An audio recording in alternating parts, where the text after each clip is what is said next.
Hey, good morning. Today I'm going to talk about Beyond the Sun from Rio Grande Games, designed by Dennis K. Chan. In Beyond the Sun, it's a 23rd century. The Earth is dying.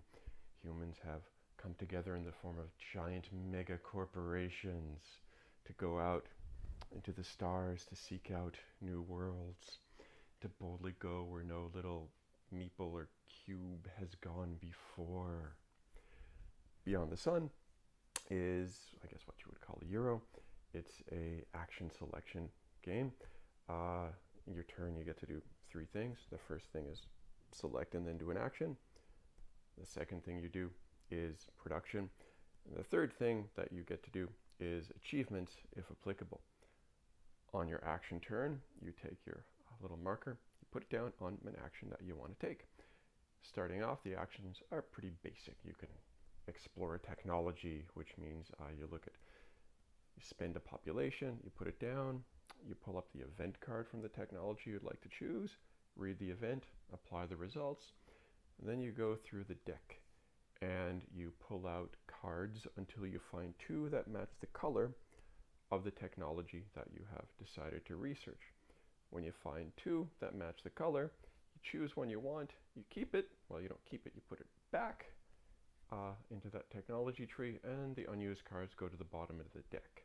Other players can research the same technology. They don't get the event again. It's just a one-time trigger. It's a really nice branch for the tech tree, actually. It's one of the strong points of this game. Another, if you have more fleets than your opponent, you gain control of that world, and you take one of your markers and you put it on that planet. If you take a colonization action, each world has a number on it. That's the colonization number. You need at least that many fleets available in that system to colonize it. If you have it, you spend that number of fleets. Any left over, go back to deep space. If you can do that, you can't really make change. So if it's like a cost of 7 and you got 8 fleets there, those 8 are gone. And you take your card, which can give you VP at the end of the game, and you put another production marker down on there. It's really good. You can also get special abilities from this as well. It's neat, and you pull out a new card, and another system appears. Also with the game, as you research more and more technology, you open up more actions. The actions can cost different. They could be sometimes more, sometimes less. Depends on the situation. You can get some pretty nice abilities as well to help you out with that. After you've done all the action things, you do production. So you produce stuff. You can produce ore, or you can produce population. If you produce ore, you take ore, slap it down. If you do population, you take cubes, change them to population, you slap them down as well. It's pretty simple. The final thing is the achievement part. So in the achievement phase, if you meet the requirements for the achievement, you put a marker on that achievement. There you go. You've achieved something, hopefully useful. Also, the achievements are kind of the end game mechanic. Once a certain number of achievements have been reached, the game is done. It's over. It's finished. Finale, done, gone. Sayonara. So, with Beyond the Sun, some things I liked about this game, I kind of like the action selection, and also the fleets, how you can control things, because it actually kind of reminded me a lot of Dominant Species. I don't know why, but just how you put down your marker to select an action. More fleets control the place, just seemed a bit Dominant Species in space, but not as mean. You don't get to eat other people, which is unfortunate.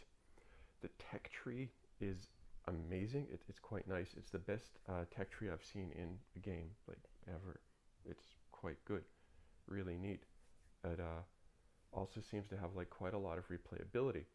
The factions are also asymmetric. There's two types. There's the basic faction and the advanced is more asymmetric, adds a lot more things to it.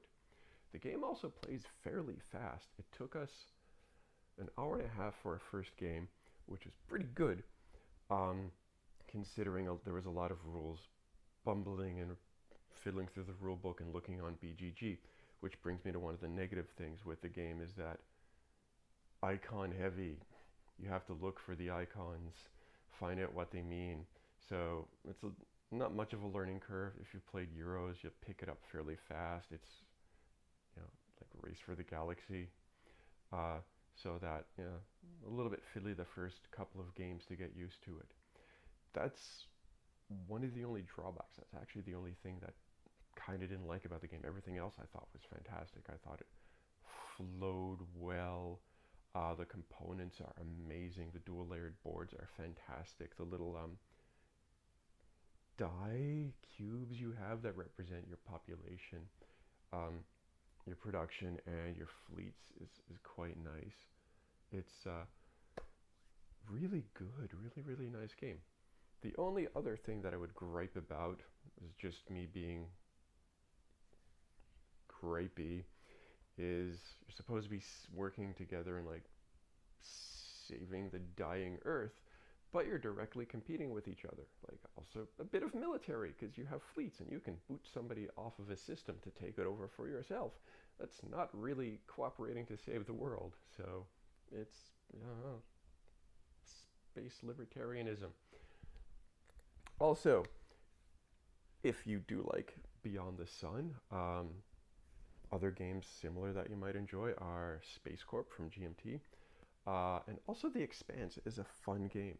If you like Space Corp and you like The Expanse, also if you are into High Frontier and you would like something less intimidating, Beyond the Sun kind of works. It's a neat medium weight little exploration game. So give it a try. See if you probably like it. Hopefully you will. If not, don't blame me, man. I don't care. Anywho, thank you for watching. Thanks for your time again. Take care. See you later. Bye, humans.